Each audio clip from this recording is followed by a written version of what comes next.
The Chinese forces are once again on the move. The Kuomintang Army, as well as the Army of the Communist Chinese Party, have combined their forces, but instead of retreating deeper into the interior of China towards the Russian border and whatever security can be found there, they have decided to pivot south and march with all due haste towards the territory of Yunnan, hoping to capture and secure that territory within the mountains and hold off any Japanese counterattacks, and at the same time open up then these routes across the mountains via the Burma Road to help fan the flame of Chinese resistance in the face of Japanese garrisoning activity within the Japanese co-prosperity sphere. The Japanese had anticipated such a move a season ago and had garrisoned Yunnan in face of this, but with the fact that the Chinese hadn't made any moves in this direction, they decided to risk something and move their forces a little bit outwards in the attempted capture of Xinjiang. But with that move, they had weakened their territory of Yunnan, and the Chinese took advantage of this and marched now to a weakened state of Yunnan and are likely capable of capturing it. The appropriate Japanese general has been sacked, and now the Japanese have to scramble in hopes of securing that territory before the Chinese arrive, or at the very least, to counterattack them with sufficient force that whatever lend-lease arrives in Yunnan can be easily demolished by any Japanese reinforcements in that territory. Of course, the Chinese might decide to turn away and move back towards deeper parts of China, but we'll have to see how that pans out. The Japanese, of course, can reinforce the territory of Yunnan quite sufficiently with plenty of forces there, including their mighty air force. But with disastrous news coming from abroad, the Japanese are somewhat loath to risk their mighty air force. The reports have come in from Europe that the Germans have declared war against the French and the Polish and have attempted to decapitate the leadership of France in order to spare the lives of their mighty troops. But that attempt had failed. It was a high risk, high reward strategy, but the attempt failed. And now the Germans find themselves in a position very reminiscent of the Great War in 1914, where there's a strong German presence in Belgium, but otherwise they're somewhat weak on their southern border in Bavaria, and perhaps this might mean that the situation for the Axis powers across the board is now in fairly dire circumstances. Hello, friends and gamers. My name is Jinx, and we are playing Operation Cerberus. I'm playing as a Japanese. It is turn number 7, and as I said there, the Germans have declared war on France, but it was somewhat disastrous in their attempt, and unfortunately, it looks like the Germans, the Germans and the Axis in general, might have to become used to the concept of of taking third place rather in this game, and we might have to see the Allies and the Comintern battle it out for first place. Yeah, it's one of those things that I'm not, it's not a big deal at the end of the day. It's just a game. Of course, it would have been nice to see certain other circumstances occur. I don't think the game is quite over yet. The Axis do have a chance, but it also opens up this avenue of possibility where the Allies and the Comintern might find themselves looking at each other with hungry eyes in anticipation of being each other's rival for first place. As much of the German energy has been spent, and by the time they recover from this handicap, time might pass by and it might be somewhat difficult to recover adequately from this endeavor. Let's go over and take a look at the income tracker so I can demonstrate this point more clearly. We see right now that the Allies, including, well, if I haven't even bumped up the Americans, I believe they go up by 5. 1, 2, 3, 4, 5 at 16. 1, 2, 3, 4, 5 at 92. So the collective Allied income is $92 per turn, including their wartime bonuses. The Axis is at 81, and the Comintern at 29. So the French themselves are pulling in 18 to the Germans 25 minus the bonuses here, of course. But the income disparity is kind of minimal, especially with the British up here. So the combined British and French income exceeds the Germans, and also the Germans and Italians combined. So it'll be a hard position for the Western Axis to recover from this position. So we might see some circumstances where the game shifts a little bit, its footing shifts a bit, and we might see that the Comintern might look at the situation a little bit differently, or perhaps the Allies might look at things differently as well, and we might see some shifting allegiances. Perhaps perhaps it's time for us to extend some sort of agreement towards the Comintern that we can work towards some specific direction. We'll have to see if that pans out. I have heard no reports of this matter, but it is a dire position for the Axis to be in, and we'll have to see what becomes of it. Let's start with the Japanese turn now and roll for some technology. So now we're in July 1939, which means we can cross this point. And so I guess continue rolling for improved construction and I guess long-range aircraft. That's always a useful one. Rolling these two dice here. Let's see what the results are. I need 7 for the white and 8 for the is that the green? 8 for the green and 7 for the white. Let's have a look and see. I'm hitting R here, trying to spin them up, and let's see, 10 and 8. Hey, perfect. So we did manage to get them both.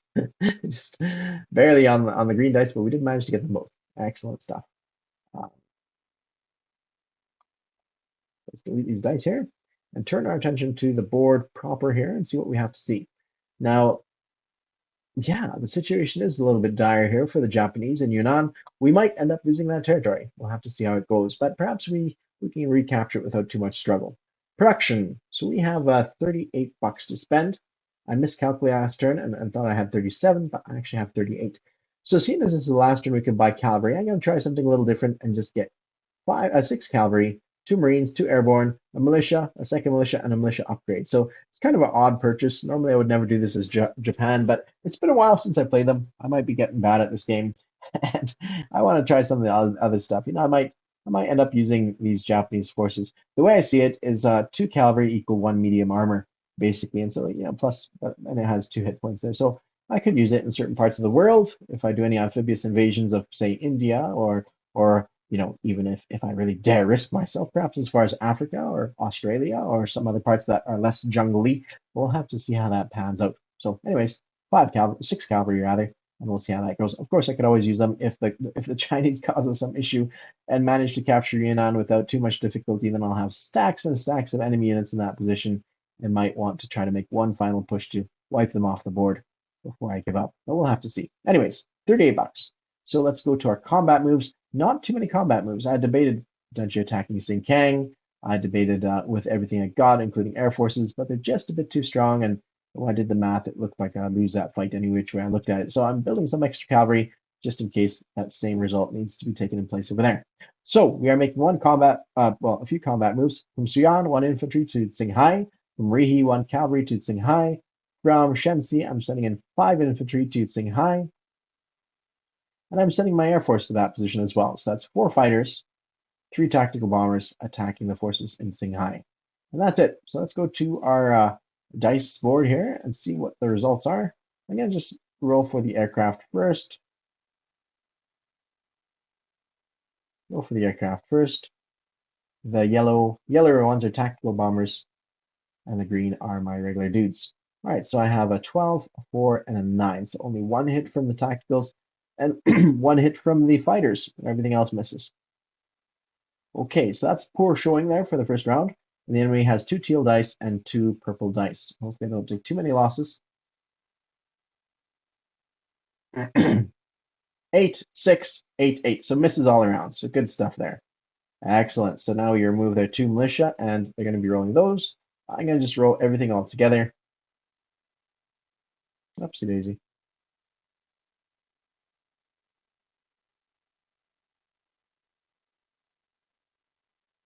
Okay, so keep in mind the teal are the enemy, and they scored 2 hits. On our end of things, we've scored 1, 2, 3, 4, 5, 6 hits. So our luck changed. It looks like the first round we didn't get very much luck, but the second round we definitely did get a lot more luck. So we lost 2 units, but yeah, that's the way it is sometimes. So we're going to lose an infantry, and I guess we're going to lose another infantry here, keeping the cavalry. Although it's at the point where perhaps I shouldn't keep so much cavalry anymore. I was kind of debating on if it's a wise idea or not. I'm also experimenting a little bit. Each game I play, I don't necessarily do the optimal thing. I try to play things out and see what I can come up with, and maybe I can come up with some good ideas. Sometimes. All right, so non-combat moves. I'm going to. Hmm,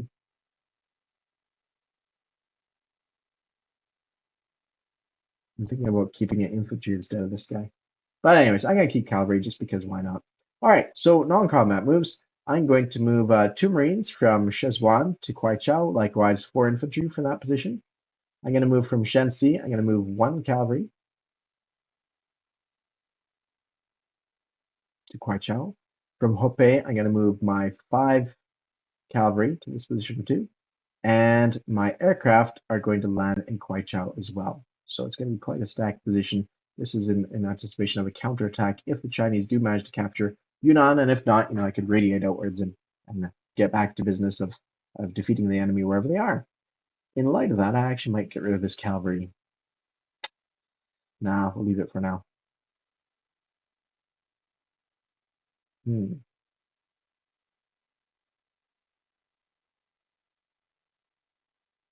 Yeah, I'm going to delete this cavalry instead and keep it infantry. I think that's a smarter choice at this point. Okay. All right, that's what we'll do. All right.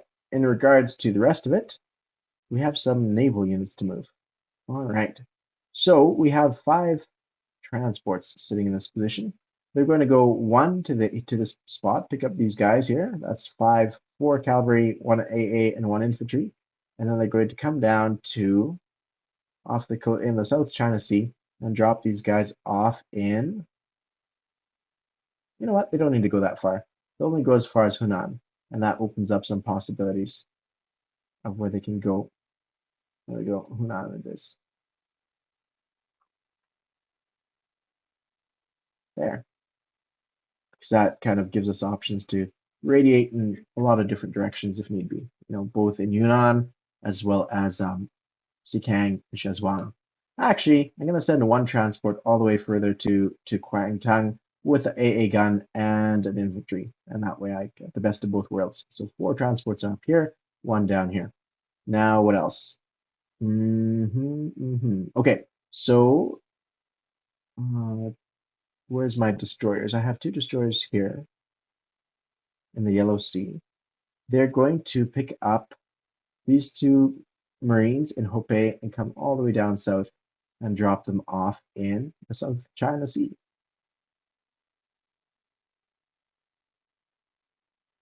Grand, grand. There we have it. As for the rest of this fleet, I think I might move all my heavier ships down to P50 just to hang out here. It's kind of a decent spot. It puts some pressure on our enemies, and it's pretty decent. So there we have it. Those guys go there. I have 2 more destroyers. One that was in P41, so we'll go 1, 2, 3. Yeah, 3. P41 it can go all the way there. And the one in this position, P50, goes 1, 2, 3 into P15. And like I said, the rest of the fleet is just going to hang out here in P50. I'm probably going to leave a ship, let's say a light cruiser, sitting here in P32 just to protect my ships. You know what? I'm going to move these guys in port. No, I can't. Can I? I think I can because they're not amphibiously attacking. So they're going to go in port in Nanking, I think. I don't think anything could attack me in that position. And just in case, and just to be, in case I'm not good at the rules, I'm going to send in a heavy cruiser to that position as well, just to really strengthen it up. The rest of the fleet's all going to come down to P50, and we'll just chill out here. I think that's a decent spot for them. All right. And now we have our 2 air transports and 2 airborne units. So if I do the math, I get to move 7 spaces with these guys. So 1, 2, 3, 4, 5, 6. What? 1, 2, 3, 4, 5, 6, 7. They could land in Kwangtung and drop off the 2 airborne dudes in Yunnan.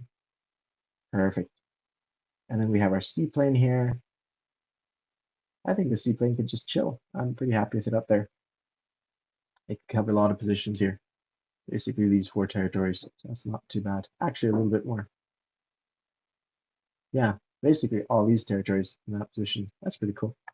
Okay, I feel like I'm missing something of importance. This coastal sub can't get me. This guy's pretty safe in here. Heavy cavalry.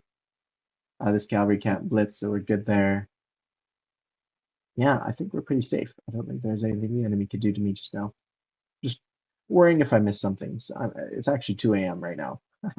Okay, going into the place unit phase. Yeah, place unit phase. Let's see. I'm gonna scoop up my dudes here, put them on the board, and we get to start placing units. So I'm gonna place a cavalry up in Rihi. I'm going to place 2 Marines in Tokyo. I'm going to place 5 cavalry in Kyushu. I'm going to place 2 airborne over here in Tokyo as well. And then I'm going to do a militia in Szechwan. I'm going to upgrade a militia in Yunnan. And I'm going to place a militia in Yunnan. So I have a little bit of a defense for when the Chinese do decide to attack, if they decide to attack. I'm not encouraging them either way, but it's one of those possibilities. I'm going to put this transport in port as well, I think. Sure, I think it's safe enough. When I get to a certain point, of busyness, I just don't remember the rules so good. I ain't doing so good with rules. All right, I think that's it. And then I go to collect income phase. I still collect 38. I didn't pick up any territories, didn't lose any territories. So we're sitting at 38, nice and pretty. Siam still has our one militia in it. And that's it, gentlemen. Nothing too much else to report on. We'll have to see what the Chinese do. If they go for Yunnan, then we have a decent counterattack with a lot of different forces. If they break into Szechuan, well, we can still hit them there with a decent amount of force. And we also get to keep Yunnan. If they decide to break back into Qinghai, well, it will deal with that when it comes. Oh, sorry, one last thing. We could rail a unit. So from Beiping all the way to Kwangtung, we're going to rail a artillery. Now, of course, the Chinese might decide to go into Qinghai, and I have to scramble back in the opposite direction with stuff. But whatever. Whatever happens, happens. I'm not too terribly bothered by it. It'll be fun. Either way, it'll be fun. Okay, guys, I think that's about it for me. I will talk to y'all later, and hopefully you're having fun. I know I am, despite whatever circumstances occur on the board. It's always been a bit of fun to play this game. Talk to you guys later. Cheers.